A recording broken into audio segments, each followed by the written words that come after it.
On this week's episode, we talk about Hillbilly Elegy, a new Netflix original.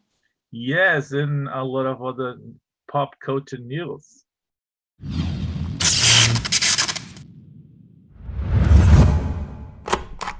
Okay, so here we are again. I am in Centerville, and I'm in Winston-Salem. yes, and we are live.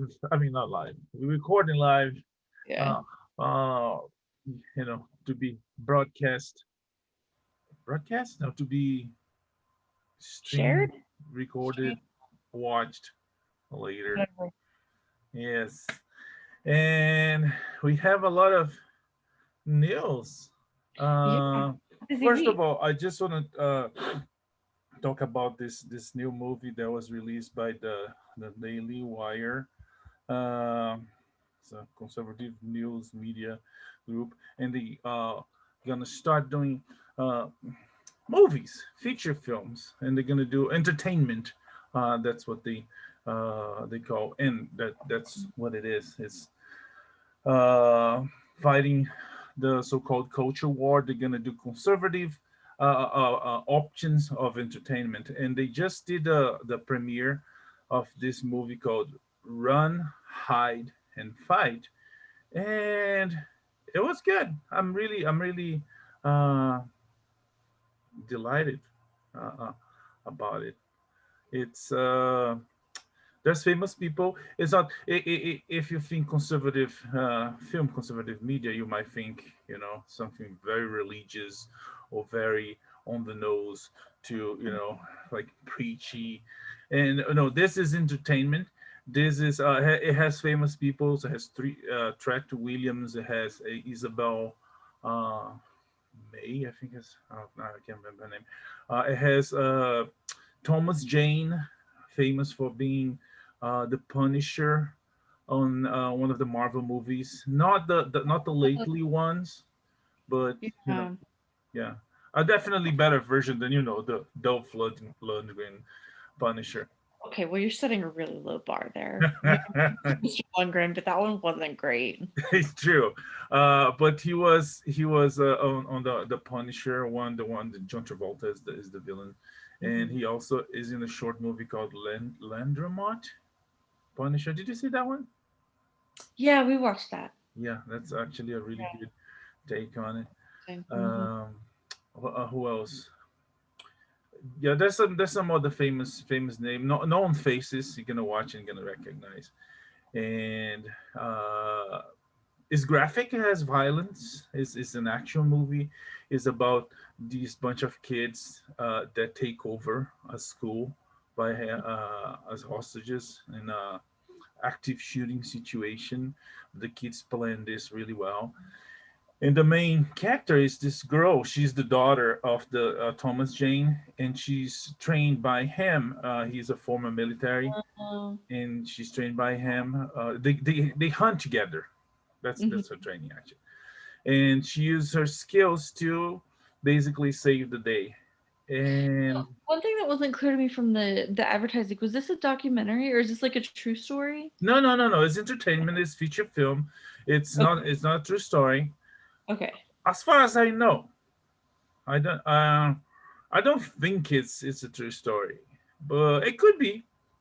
You know, but it plays on social media. It has some very current modern elements, but Sure. without giving us any spoilers because I wanted to watch it. It's enjoyable.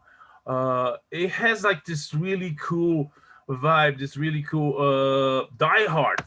You know, she's locked there with the bad guys, and Or she's she's like gonna find sneaking way. around and Oh, there's even a scene in the very beginning, and that's not a spoiler. That she goes through the what they call it, the ducts, the air the ducts. ducts. Yeah, well, it's not really the ducts. She goes up the ceiling and she goes there. Oh, sure, sure. Yeah, Like, and I was hoping she would say, "Yeah, come out to the coast, have some laughs." Yeah, the only thing missing was like yippee yeah, that wouldn't fit. But it's like I really like the casting and the directing.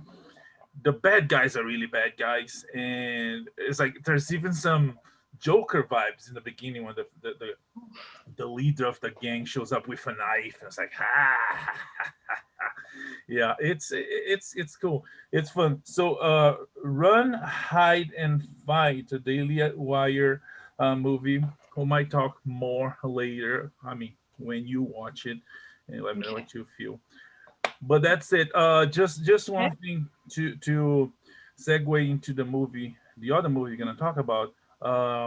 There's liberal media's not talking good things about it, but as everything we talk about it, go watch it and make your opinion because you might love it, even though some paid critic from some magazine, some newspaper saying it is not good.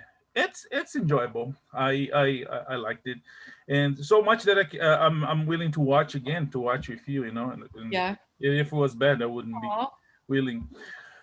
Just one more thing. The main character, the girl, you might recognize her from this Netflix show, Alex and Katie. I think that's the name, and also That one. from Young Sheldon. She's the girlfriend. She's the religious girlfriend of the older brother. Oh, okay, okay, okay. Yeah, and she Yeah. does terrific. She does a great Joe McClane on skirts. I mean, not skirts. She wear pants, but a Uh, female version. metaphorical hurt. Yes. Yes. Okay. And yeah. Okay, so what you want to talk about now? Okay, let's move on to Hillbilly Elegy. So this is a Netflix original. It's based on a memoir. It's a true story, and the author of the memoir, J.D. Vance, was one of the executive producers. So he was super involved. And yeah, we watched it this week. It stars Glenn Close and Amy Adams, and some other people you'll probably recognize, but those are like the two big names. Okay, Yeah. for this one, spoiler alert. So for this one, we both watch it. We both gonna talk a lot about it. So be Yes. aware. And this one doesn't quite fit into our series of movies based on books we haven't read yet because I am, in fact, halfway through the book. I knew it was based on a book because I Mhm. mean I didn't until you mentioned that you were reading book, but I had no idea it was a true story. I thought I thought it was a novel. Someone wrote this story, and then at the end, when they start showing pictures, I was like, "What? Yeah. This is a true story. That's cool. I did not know." Yeah. It is, and it's really. I was surprised that they made a movie out of it because the book, it's not just about his family, it's about like the culture in general, and he's citing like lots of studies and research. So the book is, it's like it is a memoir and like his own family story, but there's kind of an academic side to it too, and like a historical side. So I was surprised that I'd heard of this before. It's been on my reading list for a while, like my books, frankly. Anyway, I was really interested to see how they would do it. And so what they did for this movie is they just focused on his family story. And they didn't really get into like the broader aspects of like hillbilly culture and um, Interesting. So the working class America. They just kind of honed in on JD Vance and his sister, his mom, and his grandparents. so as a movie, comparing the movie to the book, since you're Mhm. there, you think it would be possible to go deep on that aspect on the movie, or would they have to go to on a TV show or? I don't know. I mean, within the scope of a movie, probably. I don't know. It would be more. I think it would just end up being more like a documentary. Mhm. I don't know. It would have a really different. It would have a really different feel. Yeah. Um, and it might end up being too broad or too messy. Whereas this one was really focused on like a couple of key relationships. And honestly, I thought it was a really good movie. It was heavy. It's not like a light, happy, feel good thing, but I thought they were really successful. And from what I've read so far, everything that happened in the movie, almost everything, happened in the book. And the only things that I saw in the movie that haven't happened in the book were things where like they had to make up like an event to explain like a mentality or a culture or a feeling. You know what I'm saying? Like where an author can just like write something, but in a movie you have to like act it out. Um So like in the book, he just talks about how when he moved from, going back and forth between Ohio and Kentucky, he felt like in Ohio, people looked down on him for being from Kentucky, and in Kentucky, people looked down on him for being like uppity and better than them, and for going to Ohio. So in the movie, that's portrayed by some kids in Kentucky beating him up, um, and that didn't happen in the book. Okay. Is this making sense at all? Yeah, it does. A question. It's just one of those things that happens when you adapt a book. At this point in the book, since you're reading it, does Grumman really lost Terminator? They haven't mentioned Terminator, but like it tracks with her character Yeah. and like her attitude and all the like the language she uses, all of that is spot on. A Yeah. lot of conversations they have are just straight out of the book. Interesting things about Grandma. The once I found after I watched the movie and I did a little bit of research on it, and I realized it was a true story. Mhm. The JD's Vance's family, they were on set, and they lost it, Really? when they saw Glenn Close as Grandma, Oh, I because bet. they was like, it's her, she's Yeah, here. I got confused. Like, when the credits roll and they start showing the photographs, I was like, oh, these are like behind the scenes pictures. Like, no, wait, that the casting was uncanny. That was something else I was going to mention. One of my biggest pet peeves is like fake Southern accents. Uh-huh. Can't stand it. And so I was kind of annoyed they cast Glenn Close and Amy Adams until I saw the photographs of his family. And I'm like, oh, well, like, first of all, they're great actresses. But Did second of they all, did they have an accent? I couldn't tell. it was pretty subtle, Yeah. which I appreciated. Like, if you can't do it well, it's better to just go light. And he does mention in the book that, like, they kind of left behind their accent. They didn't, um, and his mom grew up in Ohio, so she wouldn't have as much of a like a Kentucky hillbilly accent as Mamaw. Okay. Um, So but yeah. So the anyway, yeah, casting amazing, yeah. and the No, look, and everything. the family lost it when they saw Glenn Close, and Glenn Close said that at that point it's like, I got it, I nailed it, because this Yeah, kid no is big. kidding. One I of the forgot. thing is, the glasses she wears actually belong to grandma, or what they call Really, Mamaw, mema. Mamaw. Yeah. And just one more thing about reality into the movie. In the scenes where Usha, Frida Pinto, is talking to JD on her phone, on her apartment, you see pictures of her family, and it's actually Hmm. the Usha's real Usha's real family pictures. Oh wow. Oh, Yeah. that's great. Yeah. But again, about casting, I really like the casting. I really like what everybody does. I didn't know that kid. I didn't know that guy from anything. No, Even though I no, I checked, checked on IMDb. Like, it's nothing we've seen. yeah, he did stuff, but not stuff that we see, and Mhm. he nails it. He does a really great job. So as Yeah. everybody else, Mhm. which between story, directing, and acting, Mhm. I was like, wow, if it wasn't being crapped on by liberals, this would be like Oscar bound for sure. Oh yeah, both Amy Adams and Glenn Close, I think, Yeah, turned some, and just like the subject matter too. This is about like addiction and poverty and and like family. abuse, It's but then emotional. family, and yeah, it's really emotional, it's really personal, and it's really topical too. Yeah, Like, underdog. it's like current, yeah, He came from yeah, yeah. nothing. Hmm. I liked that you mentioned Usha's family and how she's looking at the pictures of them, and just that parallelism really struck me between her family coming to the United States for a fresh start, coming here with nothing, Hmm. um, and then from that going to the point where their child was able to go to Yale, and be so successful. And just the parallelism between that and then Mama and Papa, they left Kentucky with nothing. I mean, she was a pregnant 13-year-old, um, and going from there to a grandson at Yale, and everything that they that they overcame. I think we got I just that parallelism I thought was nice, and I liked how they showed that in the movie. And it's this interesting idea, the American dream. Like there's still people dreaming that. That's still like a real thing that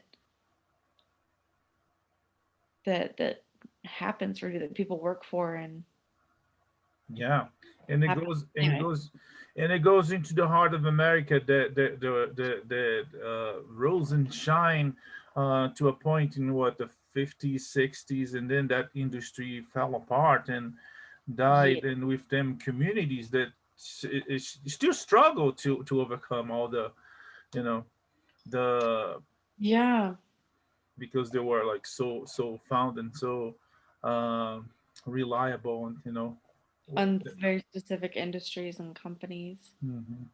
The book came out right around the time of the 2016 election. And so the timing of it was really good because the 2016 election was when kind of like the Rust Belt and these communities like Ohio, Kentucky, Pennsylvania, these kind of communities and this population kind of rose up and surprised everyone by electing Donald Trump. Like they were largely responsible, right? So this book came out and it got a lot of attention because it was a story about this group of people that's often kind of overlooked or ignored, um, for a lot of reasons. Yeah, So and that's still some of the reasons why liberal media it's mhm. not accepting the movie because it focuses on that group of people that Yeah. uh I don't know why I wouldn't. There was nothing. There's nothing like problematic. It was just such nope. a human story, and I Yeah. thought it was so touching how they showed like how much he loves his family, Hmm. and as much as they struggled, because it also showed their growth, like how Mama, like she was not a great mother, and Papa too, like they were not great parents. Hmm.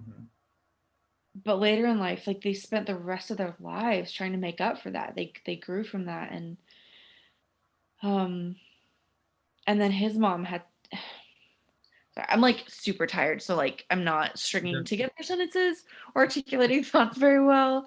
no, you're But good. they showed like the growth of all the characters and how you can have such a messy, broken family, but they still love each other. And with that love, they're able to make something good out of it. That love, they're able to get him to Yale, and his sister's able to have like a loving, stable, healthy marriage and family.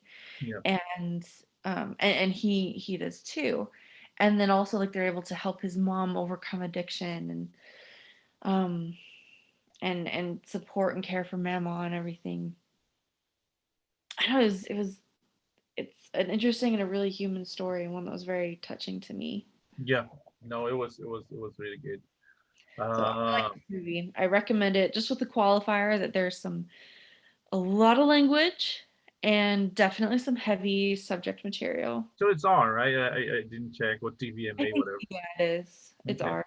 Yeah. So anything else? Emma or mouth. No, I could wax rhapsodic, but I think we've touched all the bases. I Okay. think it's a good movie. The Rotten Tomato score was like 27%, something Yeah. ridiculous. On the critic side, the audiences are liking it. I love it because it is a human story, and it Hmm. touches and it tells it.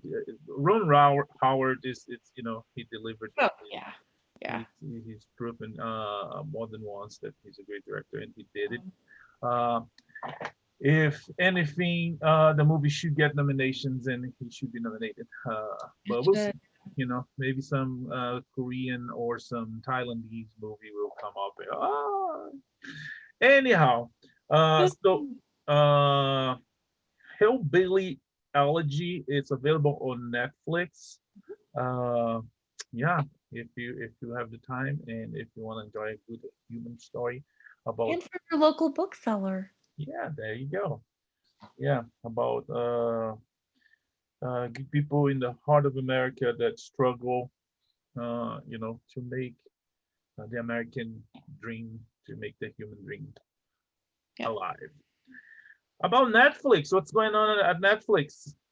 They're gonna have a busy year, and they're gonna keep us very busy because apparently they're releasing a new original every week of 2021. Every week, isn't that crazy? Heck, that's insane.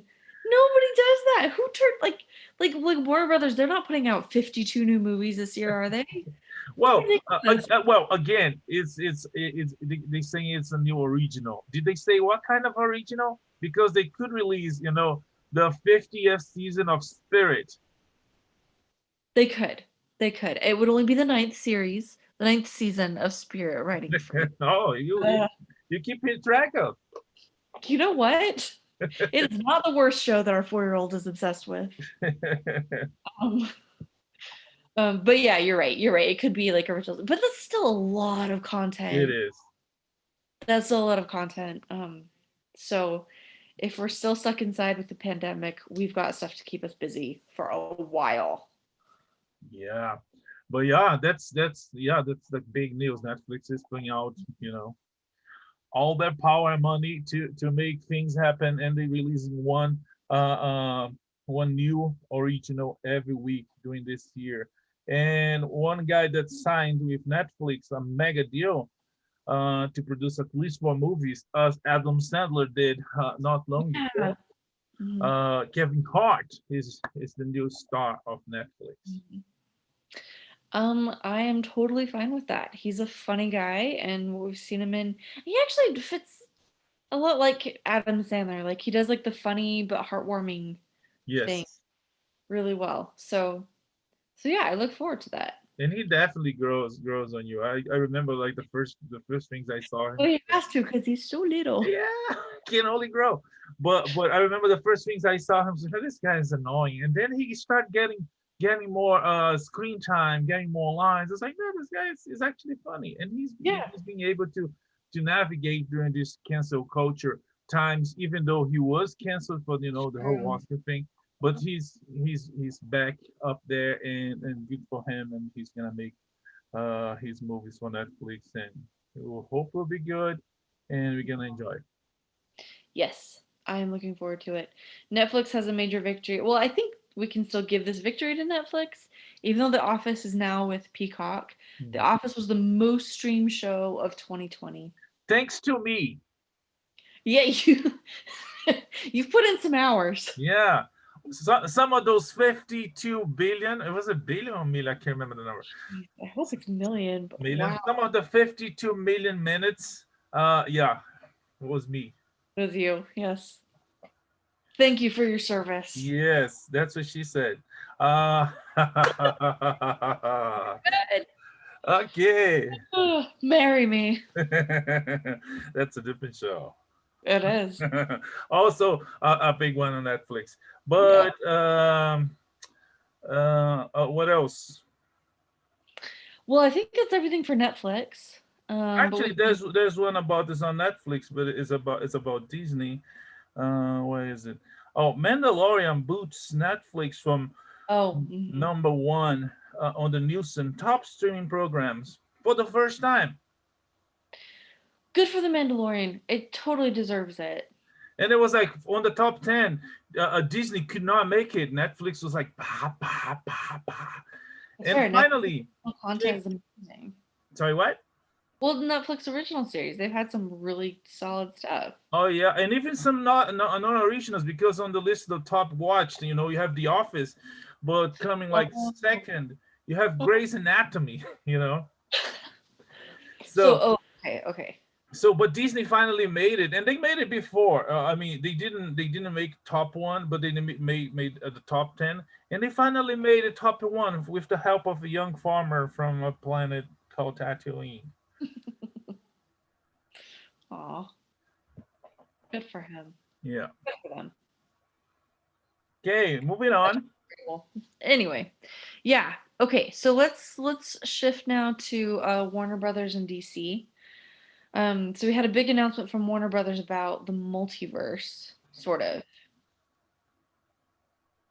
Yes, yeah. there is a multiverse. Everything is gonna be connected, or is connected, since we saw on the Flash.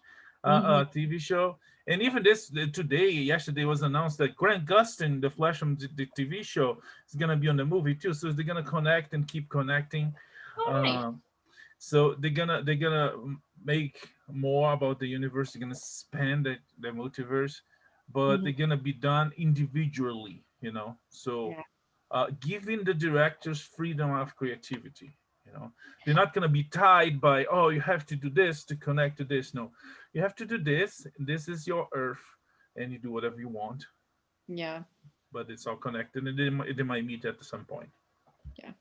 I'm a big fan of this approach because I think it allows for a lot of like diversity and creativity in the kinds of films we get. Like this allows us to have um this allows us to have like a Harley Quinn or like Birds of Prey and the Emancipation of One Harley or whatever that movie was called. But it lets us have that and Aquaman and like such different or Shazam, I guess is a better like foil to that. Like And the different Joker. and Joker, exactly. Joker and then like all these different Batmans and like Gotham and the animations, like there's so much incredible content and it's all so different. And it would just be a shame to like to close that door of creativity. I feel like this doesn't really change anything. It No. just kind of puts an official label on it, but Yes. anyway, this is something I like about DC. That their approach to screen content I think is great. And just like the books, every author has their freedom to write and draw as they want. Mhm. But at the end of the day, it's all connected somehow. Even Smallville. Yes. Hmm. Okay, one character that has not gotten, in my opinion, has not gotten enough live action attention is the Martian Manhunter. But it sounds like we might see him in the Snyder The cut. actor confirmed that he shot Yeah. scenes for it. Okay, I'm really excited about that. He's such a cool character with like all these. He's got great powers and he's got a solid backstory, like a really rich backstory. So I just feel like there's so much that could be done with him, Yeah. live action, and Talking about so much that can be done, there's rumors that he's gonna get an HBO show. I will watch it. Yeah. Part of the whole DC Warner that they're gonna release a lot on HBO at the Yeah. same time they release a lot of the movie theaters. Okay. But So guess who's not gonna move on or get a show uh on this multiverse?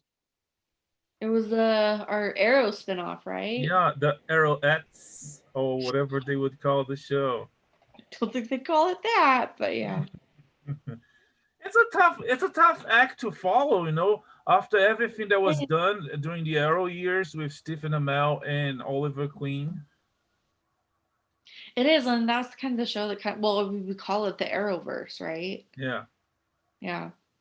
So, and that's okay. I think they told. I don't know. I'm not too upset about this one. I think I think that story and Star City and all that, like it got told and Yeah. on. And the whole jumping to the future, but it was like, hey, but this was last year. It's kind of like, yeah. Yeah, Yeah. it's Maybe in the future, if they make that show about the future, maybe that will happen. eh, Okay. that's all right. All right, let's shift to some other streaming news. Amazon's been working on a Lord of the Rings show for ages. And now it turns out it's going to be set thousands of years before the movie. So it sounds like this is a Silmarillion show, which is another book that Tolkien wrote about Middle Earth, but like way before.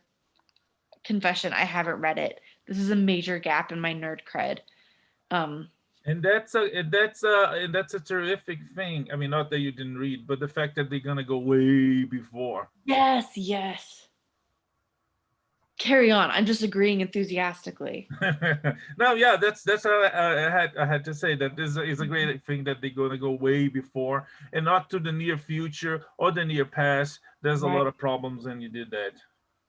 There is, especially because I mean that cast has become so iconic.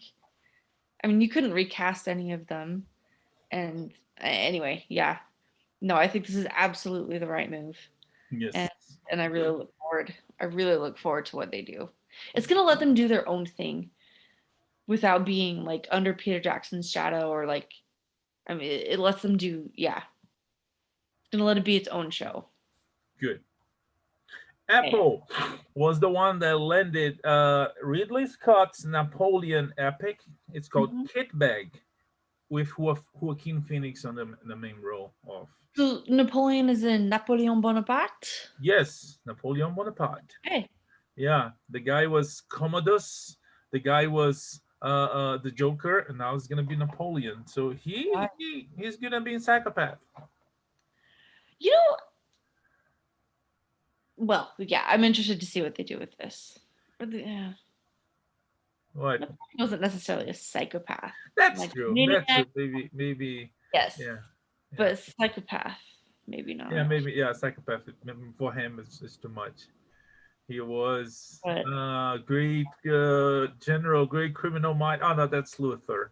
But anyways, I don't know. We'll see. But I do. He looks. I'm thinking of paintings of Napoleon. Like he looks the part. he They does. don't have to change a whole lot. Yeah, Yeah, just give him a vest to like stick his hand in, and he's got it. and it's Uh huh. traditions. Yes. There's a Um. joke. There's a joke that only works in Portuguese. I'll tell you about why Napoleon has his hand there. Oh, really? Yeah. Okay. Uh, yeah. He's holding. Está mantendo a ditadura. Portuguese speakers will understand the joke. I'll have to explain later. Oh, sorry. It's about dictatorship and a pun on it. Oh, okay. I do love a good pun. Yeah. Okay, speaking of world domination, um, Bo Willimon from House of Cards is working on a Risk live action TV series. Now, am I reading this right? Risk is in the game of world domination. Yes. I But love that game so much. yeah, so as everybody else. Really? I love Risk. I think everybody loves Risk. Why do we not play it? Oh, because we have tiny children. Yes, and it to people. I guess we could play to people, but it's not as fun as more people. Yeah, and you'd probably get bored of me beating you all the time. That wouldn't be very. Yeah, because that would happen. Yeah. Yeah, that's exactly what would happen. Mm-hmm. Sure. Uh-huh. Yeah. Yes. Back in my 2 years in Africa, Hmm. I we had a Risk board in our apartment, and we were constantly playing. It Yeah. was a 24/7 game, so it's like we needed to have witnesses. So hey, I'm gonna play. I need a witness here, so we would play. Yeah, yeah, Did you get it notarized? yeah. No, I mean we need to have witnesses. Huh. Just to certify the authenticity of the moves. Yes, Yeah, yes. Excuse me. Anyway, all right. Well, we look forward to that. I mean, going from House of Cards to world domination totally makes sense. So I'm curious. We'll yeah. see what happens. The guy is talented. So let's see. Hmm. Yeah. All right. Let's go from board games to video games. Yeah, exciting news from the Lucasfilm uh, entertainment empire.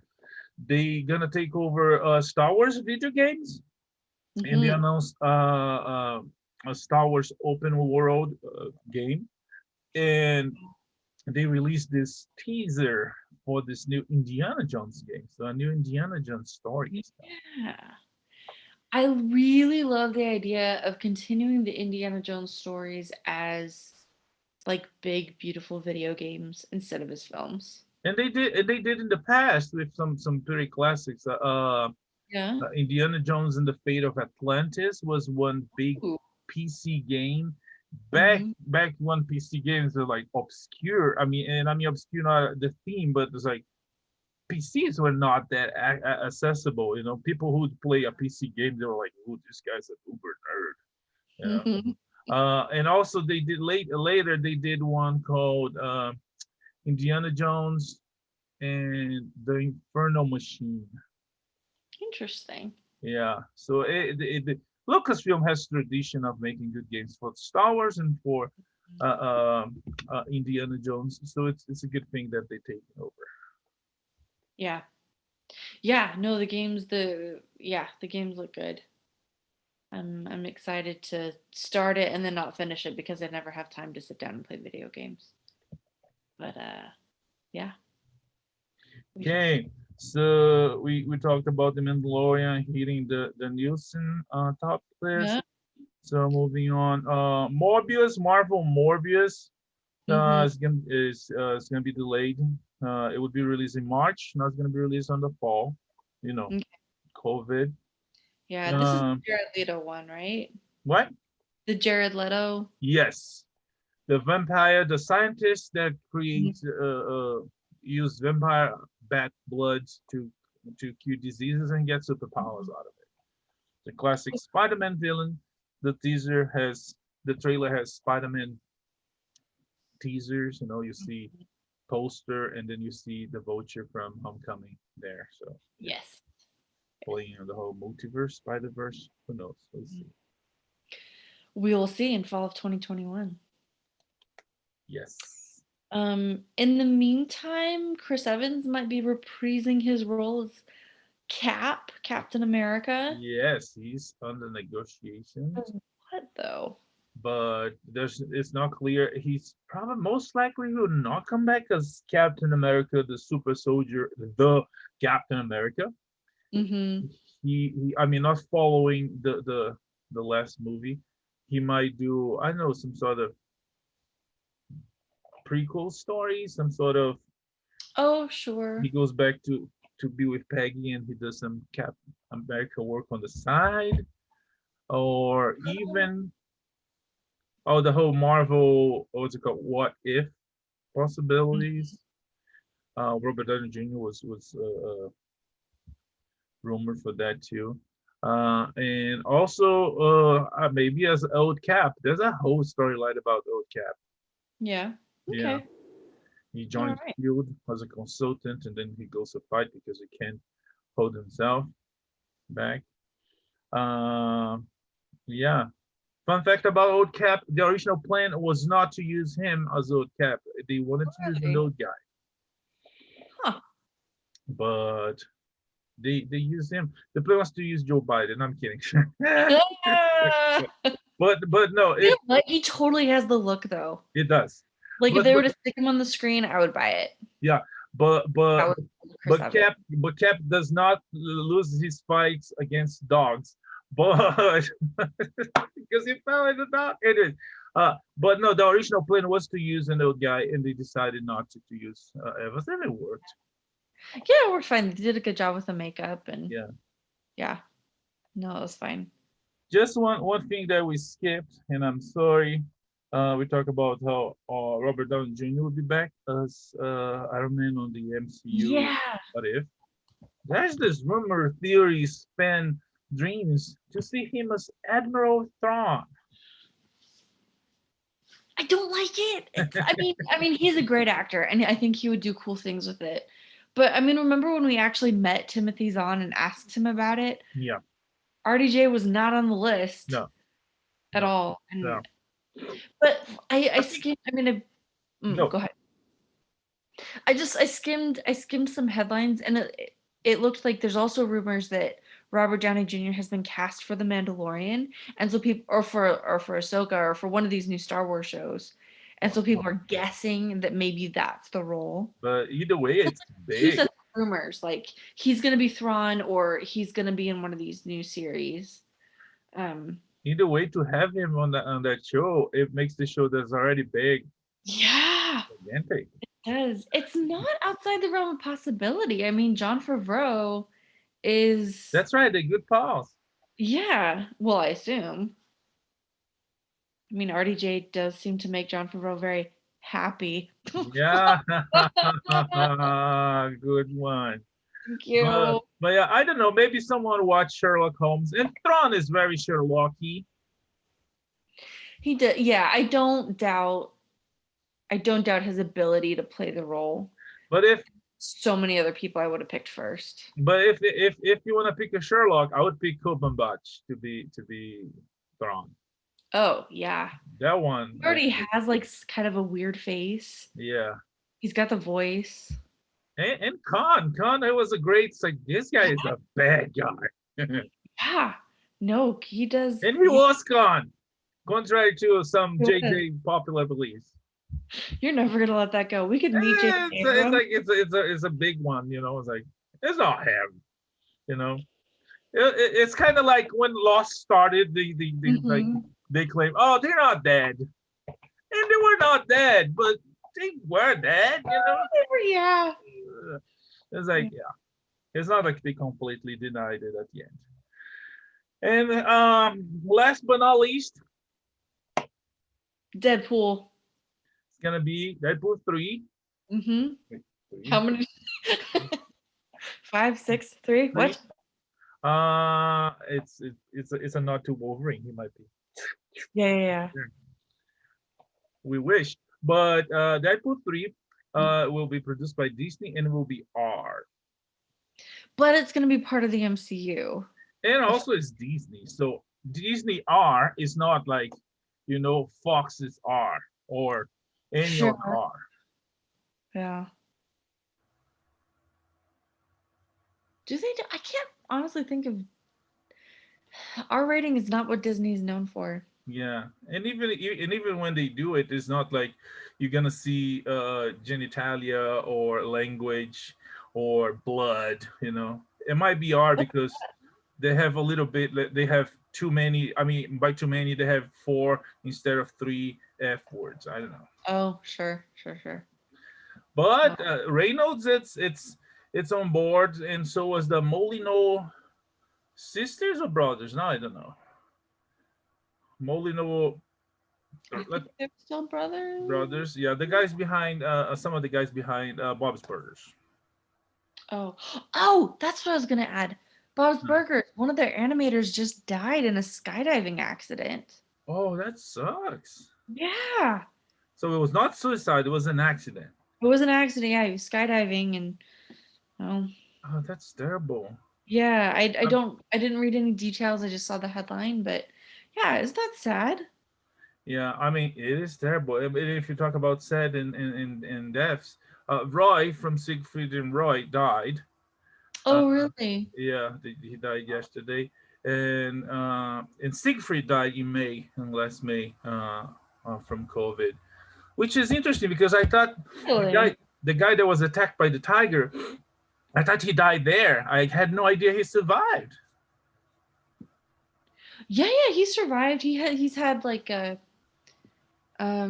he's had problems with like speech and mobility and stuff like that, but yeah, he survived. Okay, and he lived long after because he only died this Yeah, year. that was ages ago. Yeah. Yeah. They Okay. both passed away now? They both passed away. They are Yeah. they are training white tigers in the white tiger heaven. Mm. Oh, zoo heaven or whatever they do for tigers up there. Anyways, anything else on the news segment? I can't think of anything. That was my big one. Okay, so Yeah. we done for tonight, but we're gonna come back next week. We're Mhm. gonna talk about more pop culture news, including the very first new episode of WandaVision.